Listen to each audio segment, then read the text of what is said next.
Hello and welcome to Technicforce Tutorials. Today, I will show you how to use multi-AI in Writix. Let's get started. Firstly, I will show you the dashboard feature. You can see here the workload that you will mostly use to generate content. You can see all the recent tools here. You can also generate content using the workload here. You can pin and unpin workloads here. The workload you pin will be displayed at the top in the workload section. You can see here the workload is showing on top. Next, you can see the workload categories here. You can see the workload title and total workloads, and you can see the workload name. You can see the popular workload here. And you can see the workload title and description and workload category name. Next, here you can see the history of the workload use. In the history, you can see the AI model, prompt, response, credit cost, and date.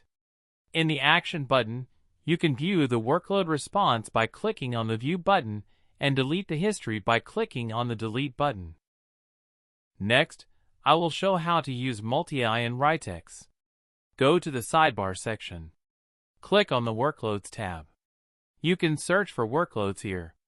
And here you can see the total workload. You can see all the workloads here. You can generate content by selecting any workload from here. We will select the workloads to generate content. You can see the workload title and description. Next, enter a details. Let me add it for the demo. Then choose an AI model. I am selecting a model to generate content. And select a content response language. You can use multiple AI models here. You can use the multiple AI model by clicking on this plus icon button.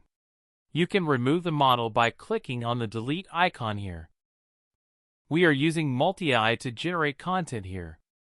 Next, click on the Generate button to generate content. This is the generated content according to your input. You can see here that both the models have given different generated content. There are two buttons available at the bottom. The first is the Text Copy button, and the second is the Text Download File button. Click on the Copy button to copy the content and use it, and click on the Download button to download the file. You can regenerate the model response by clicking on the Regenerate button. You can see AI model details. That's how easy it is to use multi-AI in Writix. I hope you find this video helpful. Thanks for watching, and see you on the next one.